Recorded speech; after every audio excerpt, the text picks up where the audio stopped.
Queridos pais e graça, pastor Daniel falando com vocês, irmãos, passando rapidamente para mostrar a vocês o nosso lançamento, Calvino contra Freud, um olhar bíblico sobre o desejo.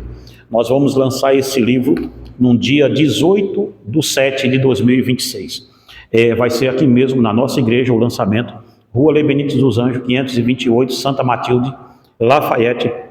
Nós vamos estar lançando o primeiro livro dessa série, que é a série Desmascarando os Deuses de Barro. Nós estamos vivendo um tempo em que o humanismo entrou e está destroçando a igreja. E o primeiro volume é o antagônico da fé cristã, o grande inimigo, o arquirrival, o homem mais usado, um dos mais usados por Satanás para infiltrar-se dentro da igreja, que é Freud.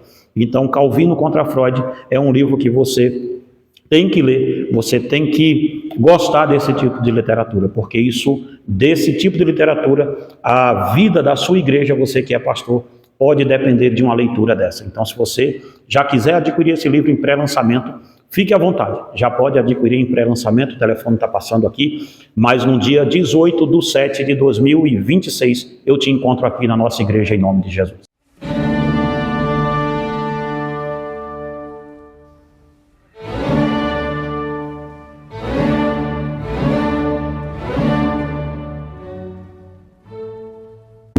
Olá, queridos, paz e graça, pastor Daniel falando com todos vocês, meus amados irmãos, passando rapidamente aqui para falarmos um pouco com vocês sobre esse tema que tem impregnado as igrejas, ele tem entrado nas igrejas de uma forma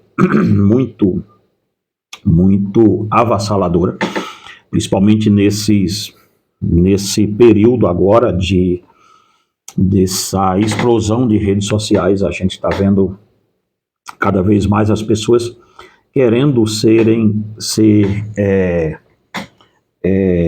como é que eu posso dizer sem ofender, tentando ser alguém que tenha certa significância, alguém que seja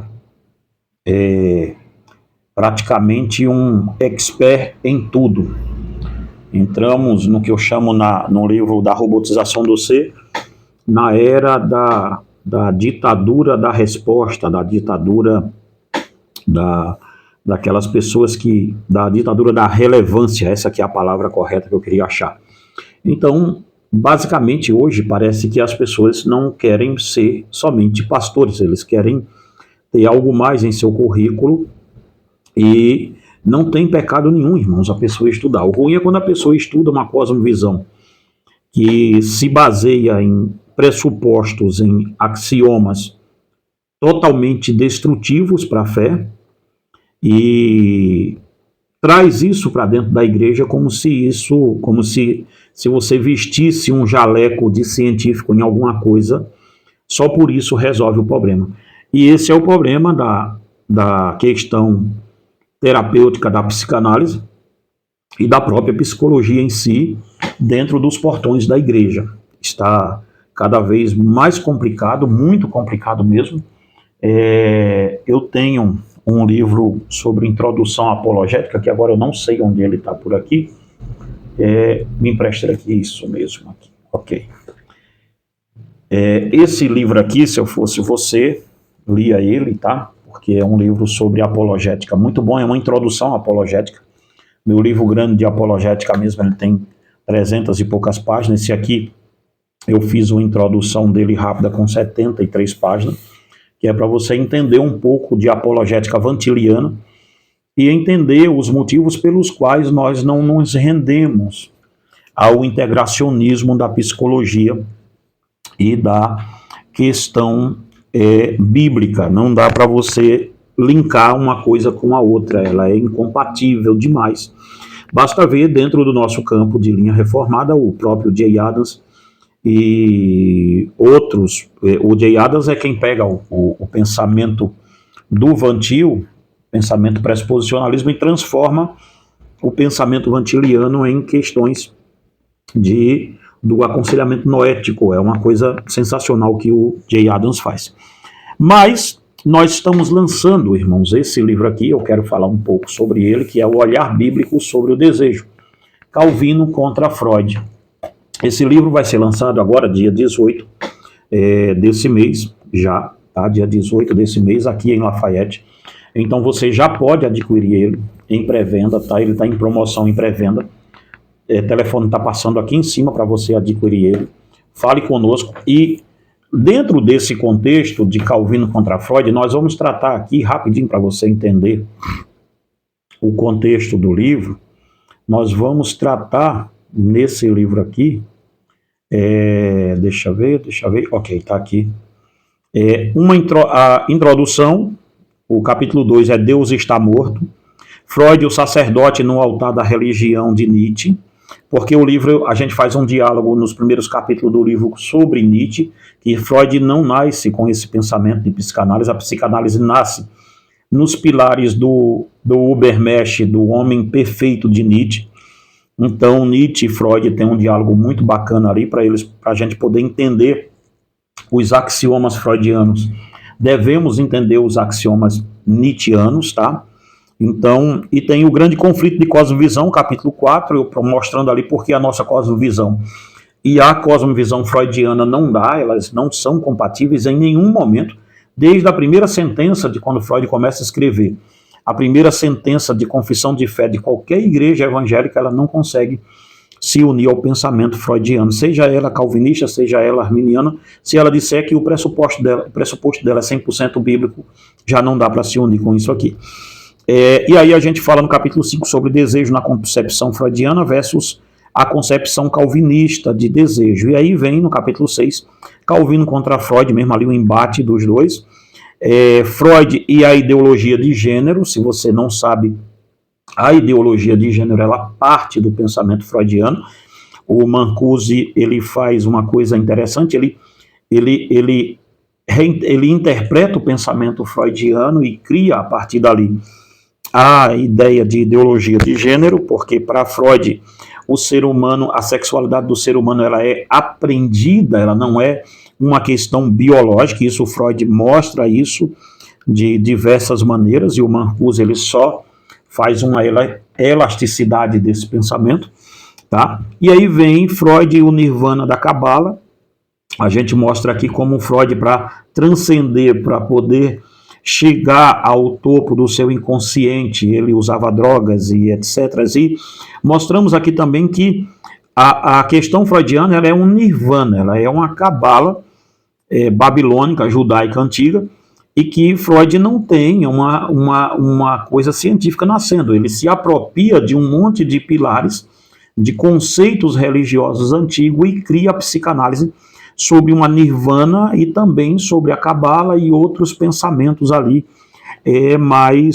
como eu posso dizer, mais religiosos antigos. O próprio budismo tem muito de Freud. Basta você ver a própria psicologia junguiana. A psicologia junguiana é uma tragédia, tá? Então, o Freud também, de ateu, ele não tinha muita coisa. Se tinha, era de um usurpador de contextos e conceitos de religiões antigas, mas somente isso.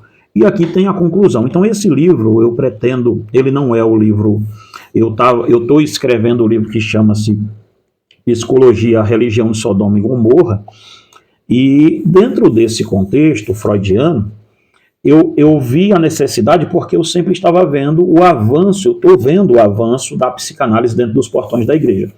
Então eu parei um pouco o contexto do livro que eu estava escrevendo e escrevi esse daqui, pesquisando muito. A pesquisa minha já estava feita sobre Freud. Eu disse, eu não vou deixar uma pesquisa tão grande ser varrida para debaixo do tapete, vou fazer outro livro. E começou com um livretinho e agora deu um livro aqui de, deixa me ver quantas páginas, 200, 180, 188 páginas de livro. Tá? Então se você quiser adquirir esse daqui, já está na pré-venda ele, na promoção. E um livro que dialoga muito com ele é esses dois aqui, ó. Paganismo Global, que é da Débora, tá? Da minha filha. Ela é formada em filosofia e pós-graduando também. Então, aqui a Débora mostra como o cientifismo, desde Babel, ele vem tentando se opor, criar ali um movimento com um jaleco de medicina, e a psicologia passa muito dentro disso como uma ferramenta de ser uma nova religião global. Muito bacana esse livro aqui do paganismo, tá? O paganismo global. E tem o nosso, a gente está dando uma série, irmãos, aqui desse livro. Esse livro é sensacional, tá? Que é o livro, ele foi lançado no dia do meu aniversário, Ídolos do Coração, a Medusa da Alma. É um livro sensacional, porque a terapia do homem apara a serpente, mas só o evangelho esmaga a cabeça. Então, esses 3 livros aqui, eles se comentam, eles falam entre si. Então, se eu fosse você, levaria os 3, tá? Se você comprar os 3, eu te mando um presente aí também, tá bom? Te mando um outro de presente aqui, surpresa.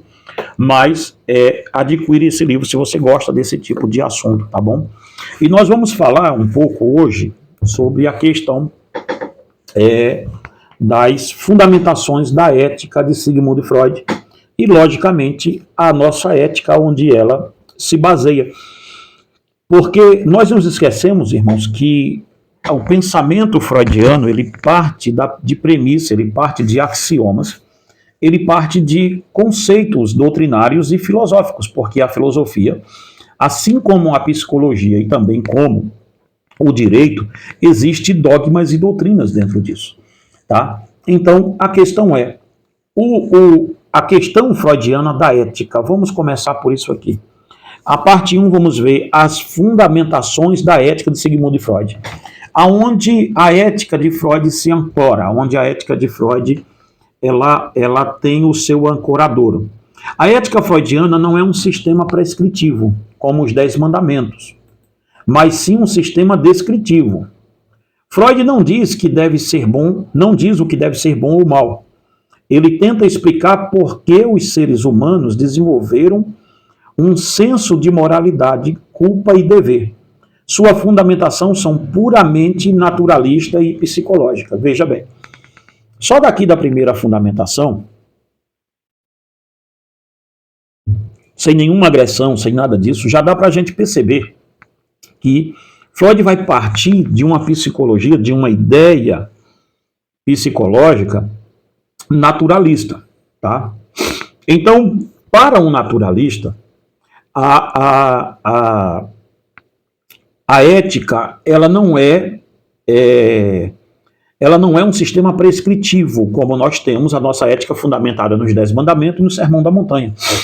Então, o que compreende-se ali que é toda a Bíblia, tá? Então, para Freud, a ética, ela já começa não como sistema prescritivo, mas descritivo, ou seja, é algo que pode ser mutável, porque é descritivo, descreveu um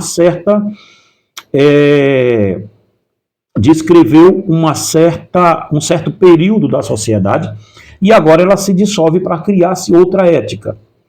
Mas essa ética da moralidade de Freud, ela nunca chegou, porque desde que mundo é mundo, a ética pode ser o povo mais longínquo do mundo, você vai ver que a ética desses povos, mesmo antigos, sempre tem um ancoradouro nos termos prescritivos, principalmente dos 10 mandamentos, mesmo eles não tendo 10 mandamentos lá.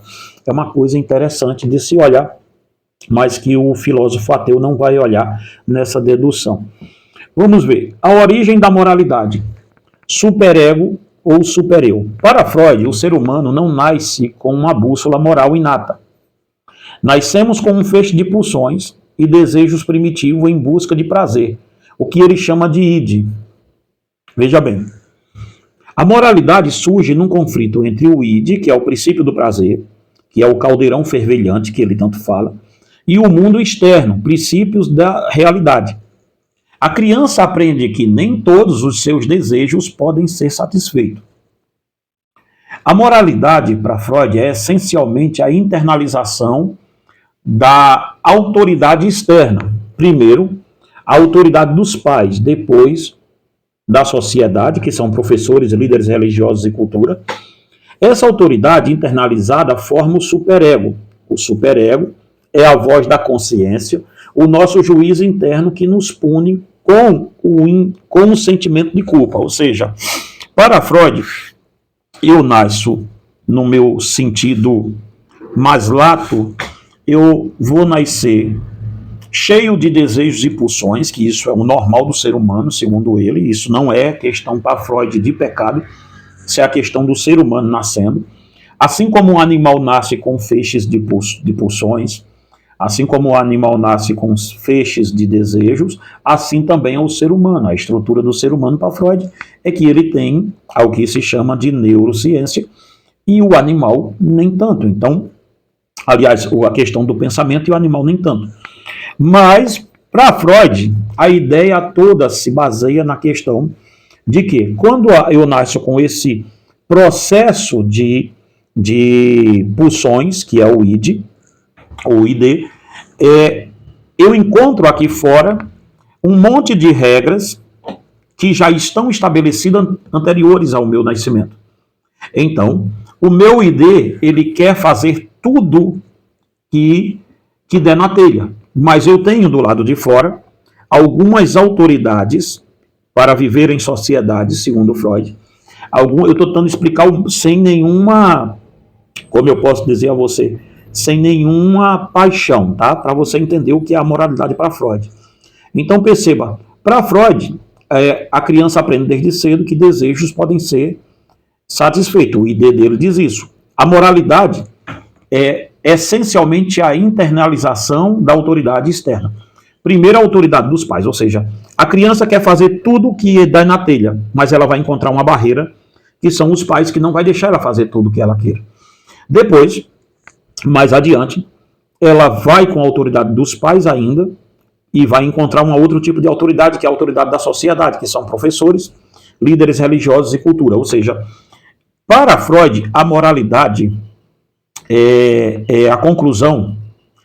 Vamos ler aqui rapidinho meu texto aqui. Essa autoridade internalizada forma o superego. Então, o superego é sempre aquela parte do nosso pensamento, para Freud, de que vai nos sempre dizer não para a gente.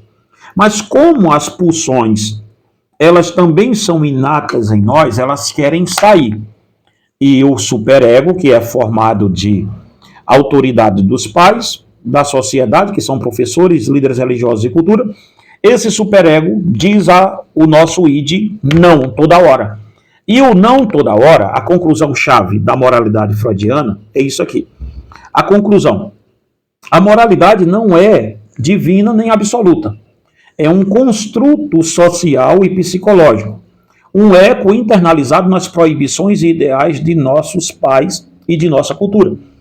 Para Freud, a questão da moralidade está ligada à cultura, está ligada à questão do não que nós recebemos da cultura e das autoridades, das hierarquias das quais estamos vivendo. Então, vejam. Então, desses dois pontos aqui, nós acho que estamos bem resolvidos para a gente andar rápido com o nosso vídeo. Gente, adquire o livro, tá? Tem um monte dele aqui para trás já. Ele é sensacional mesmo, tá? Esse livro aqui, tá? Calvino contra Freud, é um livro que nós pesquisamos bastante a filosofia freudiana e a filosofia Nietzsche, do Nietzsche, tá? Nietzscheana, então vai ser muito bom para você. Vamos ver. A natureza da culpa, um conflito interno. A culpa para Freud não é a consequência de uma transgressão contra uma lei divina objetiva. É o resultado da tensão entre o ego e a consciência racional, que é o superego. Entenda bem uma coisa. O superego é muitas vezes tirânico e irracional. Ele nos pune não apenas por ações erradas, mas também por desejos e pensamentos proibidos que emana do id. Isso gera uma culpa neurótica, um sentimento de mal-estar constante e difuso. Veja, para Freud, por isso que Freud vai sexualizar tudo, porque para Freud uma pessoa já é sexualizada, já nasce com desejos sexuais. Para Freud, todo desejo, todo partícipe do ser humano, tudo que ele tenha é de conotação sexual. Por isso o nome do meu livro é Um Olhar Bíblico sobre o Desejo, porque foi o melhor ponto para amplificar o pensamento freudiano, porque tudo para ele é amplificado na questão sexual. Mas não é nem isso que eu quero falar aqui nesse vídeo por enquanto. O superego, para Freud, às vezes era tirânico, ou seja, ele não só pune o ato, mas ele pune também o pensamento, aquele pensamento que nós temos de tentar como eu posso dizer a você, um pensamento impuro com uma mulher. Aí, para Freud, esse pensamento, o superego tem ele de forma muito normal, mas a neurose nasce quando a tensão do ego entra na questão. Aliás, o id quer pensar e fazer, e o superego diz, não, você não podia nem estar pensando nisso. Então, para Freud, aqui entra a questão difusa, entra a questão de um sentimento e de uma proibição. Em um mal-estar na civilização, Freud argumenta que a própria civilização nos torna neuróticos, pois exige a repressão das nossas pulsões mais fundamentais, sexuais e agressivas. Por agressividade, diga-se de passagem, quando Freud fala isso aqui, ele não está falando de agressividade do indivíduo se opor ao outro e bater no outro, tá? Que fique bem claro isso aqui, que já basta as complicações que ele já tem aqui diante da Bíblia para a gente colocar mais uma. Não é esse tipo de agressão. A agressividade que se fala é a agressividade mesmo de não contenção sobre seus desejos, gerando uma culpa perpétua. Então perceba bem uma coisa, vou ler de novo. Em um mal-estar da civilização, Freud argumenta que a própria civilização nos torna neurótico, pois exige a repressão de nossas pulsões mais fundamentais, sexuais e agressivas, gerando uma culpa perpétua, ou seja, a repressão. Para Freud, o problema não está, em primeira análise, em eu ter o desejo. Para Freud, o problema da neurose está na proibição do desejo. Então percebe como isso aqui já começa a soar muito estranho, muito diabólico para um pastor, para um crente envolvido nisso daqui? É basicamente o gerenciamento de pulsões que vai se ter. Ora, se o pensamento em si não é ruim, se a prática em si não é ruim, e o ruim é a proibição, e como a proibição vem de uma ética transitória, então no pensamento freudiano você não muda, para a gente avançar aqui um pouco, para falar sobre o gerenciamento de sofrimento. Então, para Freud, em escopo grande, é o que o Mancuso viu. Você não muda as pulsões, você muda a ética. Já que ela é descritiva, nós descrevemos outra ética baseado nas pulsões. Por isso que a ideia freudiana do meu outro livro é que é uma religião de Sodoma e Gomorra, não tem como ver. Você entende? É o homem entregue a seus próprios desejos. É o niilismo no seu mais alto grau, vamos assim dizer. Então veja bem uma coisa. Objetivo da vida, gerenciar sofrimentos. Para Freud, vou ler aqui um pedacinho do meu texto aqui rápido, para a gente ir partindo mais adiante, para esse vídeo não ficar tão grande. Vamos lá. A ética freudiana é, em última essência, terapêutica. O objetivo não é santidade, a virtude ou a glória de Deus. O objetivo é a redução do sofrimento psíquico. A famosa frase de Freud, aonde estiver o id, o ego deve estar, resume seu projeto ético. Trata-se de fortalecer o ego, a razão, para que ele possa mediar de forma mais eficaz o conflito entre os desejos primitivos do id e as exigências tirânicas do superego. Tudo isso enquanto lida com a realidade externa. Uma pessoa moralmente saudável no sistema freudiano não é uma pessoa sem pecado, mas alguém que alcançou o equilíbrio funcional, minimizando a neurose e sendo capaz de amar e trabalhar. Veja bem uma coisa. Para Freud, não é que eu deva renunciar ao meu pecado, eu tenho que aprender a conviver com ele. Você entende? Para Freud é isso que acontece, eu tenho que conviver. O que é que o meu o que é? Eu sou uma pessoa que tem pulsões sexuais toda hora. O meu id faz isso. Então, para que eu não fique traindo minha esposa e assim por diante, o que o ego vai fazer comigo? Ele vai mediar a função, porque o superego diz, você nem deveria estar pensando nisso. Então o ego entra em ação e ele vai mediar esse negócio. E o que é que o ego vai fazer? Para que eu continue menos neurótico, ele vai fazer com que eu me lance na pornografia, porque uma vez lançado na pornografia, o id está basicamente se satisfazendo por enquanto, o ego vai estar satisfeito porque eu não estou traindo fisicamente a minha esposa, e também a sociedade do ego não vai ser, do superego, e nem as hierarquias, tudo isso não vão ser infringidas, as leis que ali estão. Então, você percebe a malignidade da questão da psicanálise nisso? Porque ela te ensina não a enfrentar um pecado, ela te ensina a ir para outro pecado de porte tão grande quanto esse, mas que não seja uma coisa que te fira ou fira outra pessoa, né? No sentido de que não te fira fisicamente, nem moralmente, vamos dizer assim, moralmente. Por quê? Porque a moral, para Freud, é o ato de ser pego, e não o ato de fazer no escondido. Essa é a realidade, gente, do negócio. Você entende? Então, a questão freudiana aqui é que tem que haver um equilíbrio funcional para minimizar a neurose e o cara ser capaz de trabalhar. Como é que a neurose vem? A pulsão, vamos supor, de novo, de traição da minha esposa tal, e eu não vou conseguir viver com isso. Então, o que é feito? O que é feito é uma coisa muito simples. Eu sou jogado para a pornografia. Então, você está vendo aqui a discrepância desse negócio? Então, vamos ver. Uma outra coisa é que, como Freud vê o Deus e a religião. Freud vê Deus e a religião como uma ilusão infantil. Este é o golpe final para Freud. A religião é uma neurose obsessiva, universal da humanidade. A crença em Deus Pai é uma projeção do nosso desamparo infantil. O desejo de ter um pai poderoso que nos projeta, que nos proteja das forças da natureza e da certeza da morte.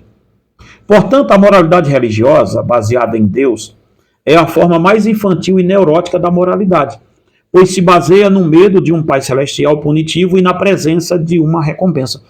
Veja, Freud reduz a crença em Deus a uma questão neurótica de alguém que não conseguiu matar o famoso Édipo dentro dele, que é a questão do pai, e não conseguiu avançar mentalmente, e aí está preso a uma ideia, a uma modalidade de um pai universal, que é Deus, e, portanto, ele tem que ter alguém ditando as regras para ele poder viver.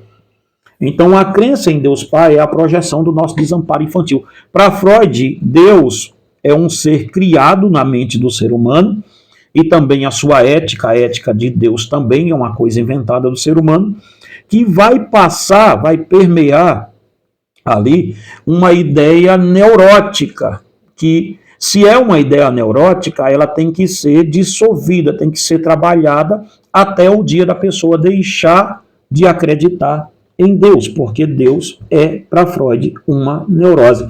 Até agora, gente, eu estou mostrando a vocês aqui como é que isso vai se harmonizar com a Escritura. Não tem o pingo de vertente aqui para você tentar harmonizar isso com a Bíblia. E agora sim, nós vamos partir para a parte 2 desse vídeo, que é por que a teologia reformada não pode absorver a ética freudiana. Por que isso? Primeira coisa aqui, olha, é que a teologia reformada, fundamentada na soberania de Deus e na autoridade da Escritura, que é o sola Escritura, encontra em cada um dos pontos acima uma contradição direta e irreconciliável. Veja bem, primeiro ponto para a gente encontrar aqui a fonte da moralidade, Deus versus superego. Veja bem, para Freud, a moral é um construtor humano, relativo e internalizado. A teologia reformada diz: a moral é objetiva, absoluta e externa, fundamentada no caráter santo e imutável de Deus.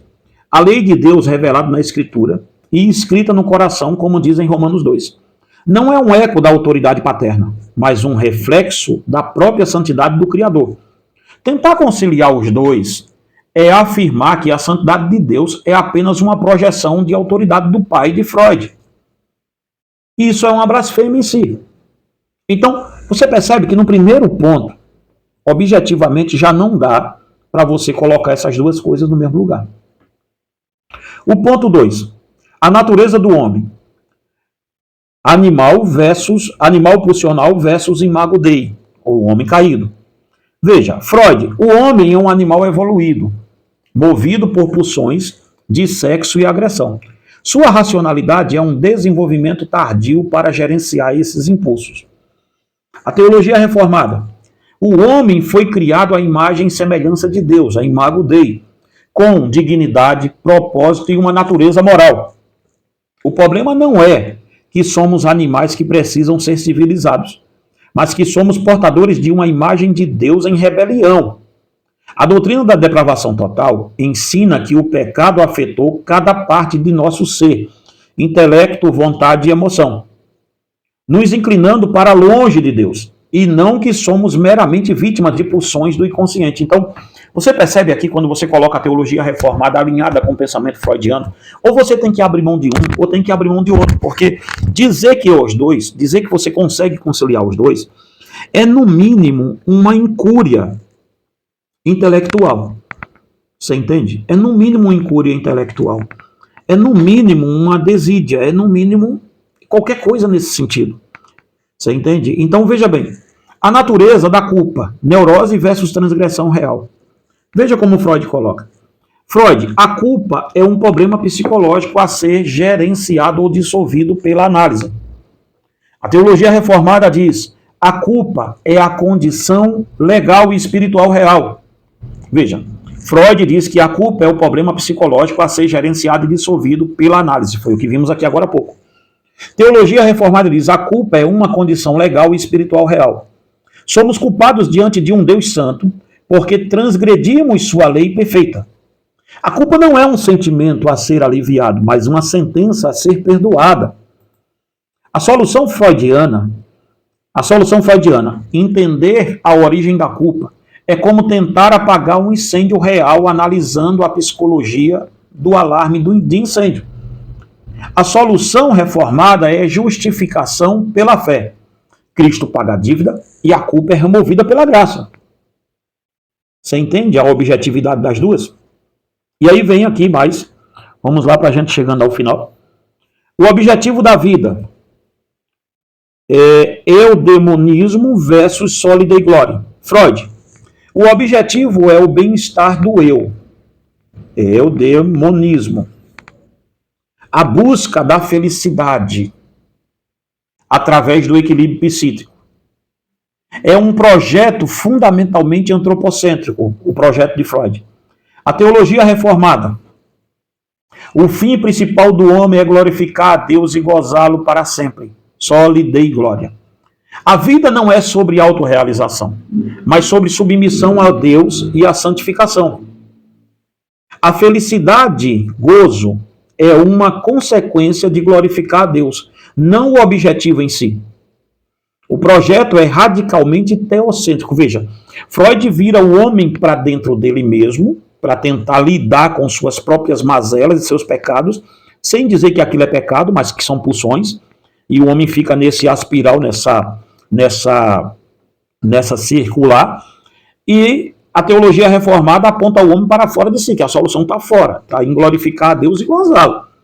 Ou seja, a consequência de gozar a Deus não é o objetivo, a consequência é de glorificar a Deus, não o objetivo em si. O projeto é radicalmente teocêntrico, ou seja, enquanto um aponta para dentro de você a ética, o outro aponta para fora, que é para Deus. Então, nós temos problemas sérios aqui para gerenciar se você for ser um freudiano ou um junguiano, qualquer outra demônio desse daí.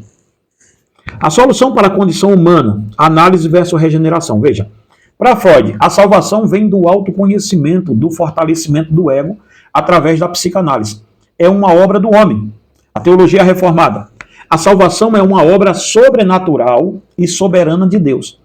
Ela vem através da regeneração pelo Espírito Santo, do arrependimento e da fé em Jesus Cristo. O homem não pode se salvar, ele precisa ser salvo. Tentar substituir a obra do Espírito Santo, a obra do espírito pela técnica psicanalítica é a essência do humanismo secular. E agora sim, para a gente concluir, tentar batizar a ética de Freud ou criar uma psicologia cristã baseada em suas premissas é, do ponto de vista reformado, uma tarefa impossível e perigosa. Seria como tentar construir um templo sobre a areia movediça.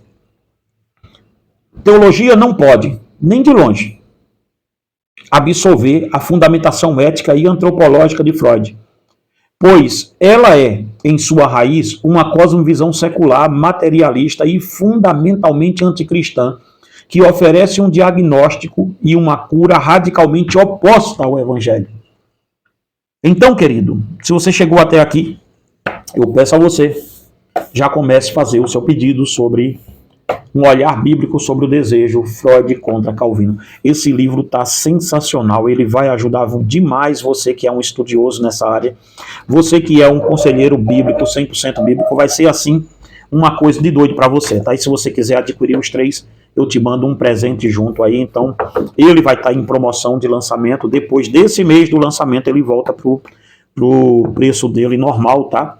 Preço de lançamento desse livro, olha, mês 7, só durante o mês 7 de 2026, ele vai estar a R$ 34,90. O preço dele normal é R$ 49,90.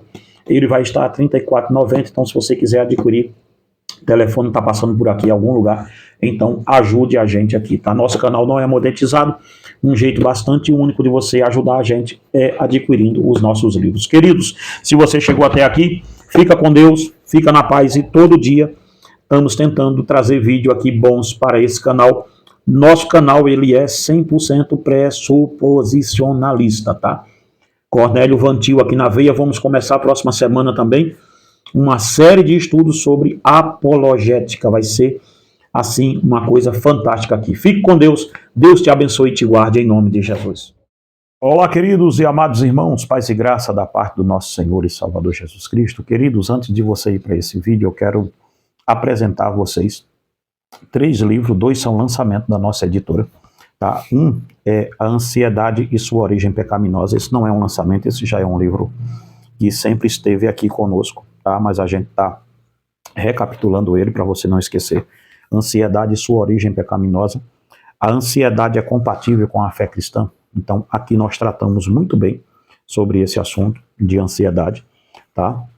E aqui sim, os 2 lançamentos que aí vem, que é, esse saiu agora mesmo, sabe? Já subiu ontem da nossa editora, A Medusa da Alma, porque a terapia do homem apara a serpente, mas só o evangelho esmaga a cabeça. Há um pecado central, um pecado que é como a cabeça de Medusa, que ele dá margem para todos os outros pecados. E nós, quando temos um despreparo muito grande, nós vamos passando desse pecado, vamos tratando os seus sintomas e não a consequência disso. Pecado é um pecado gravíssimo, mas ele se multa como se fosse uma coisa muito boa, muito decente. Então, se você quer observar isso de perto, eu tenho um curso de conselheiro cristão e tenho me colocado ao estudo da alma do ser humano já há algum tempo para tentar fazer uma contracultura à psicologia que aí está proposta. Então, nesse livro, A Medusa da Alma, nós tratamos muito bem sobre isso aqui. Se você quiser adquirir, o telefone é esse que está passando aqui. E tem também uma tentativa, tá, gente? Isso aqui é uma tentativa, nem arranhou o pensamento dele. Eu nem cheguei perto do que eu queria, então por isso eu voltei a fazer um estudo muito mais detalhado, comprei muitas obras dele, que é o nosso pensador preferido do pressuposicionalismo, que é Vantil.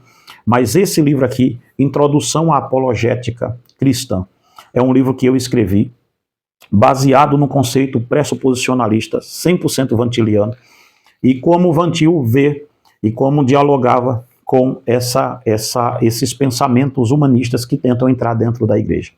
Então, eu tenho uma posição muito vantiliana concernente à filosofia, concernente à psicologia, concernente à psicanálise, e aprofundei um pouco o conhecimento baseado nisso. Sumi muito das redes sociais, que eu estava estudando muito para combater a autonomia do pensamento dentro dos portões da igreja. Nós precisamos com o máximo de urgência, resgatar trazer de volta o pensamento vantiliano para essa trincheira do nosso pensamento, porque o pensamento vantiliano, ele não é um pensamento de trincheira, ele é um pensamento de ataque. Ele vai atrás, ele vai mapear. Se você colocar o pensamento vantiliano dentro da sua igreja, saiba disso, muita gente vai sair. Esse é o primeiro ponto que eu tenho a lhe dizer. Você vai desagradar muitas pessoas poderosas da sua igreja.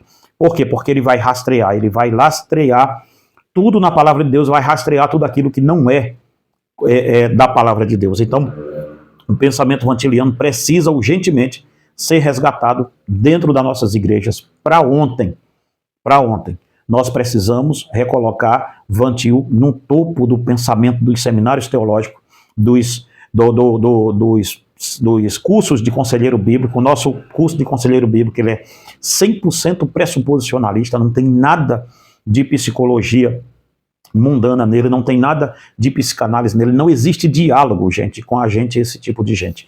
Então, isso aqui é um antídoto muito bom, tá? Que é Resgatando o Pensamento de Vantil, Introdução à Apologética Cristã em Defesa do Pressuposicionalismo Bíblico. Adquire esses 3 livros aqui, se você adquirir, está em promoção, tá bom? Então, esse não é lançamento, os outros 2 são. Então, se você quiser adquirir, a hora é essa. O telefone está passando por aqui, fala direto conosco e fica com Deus.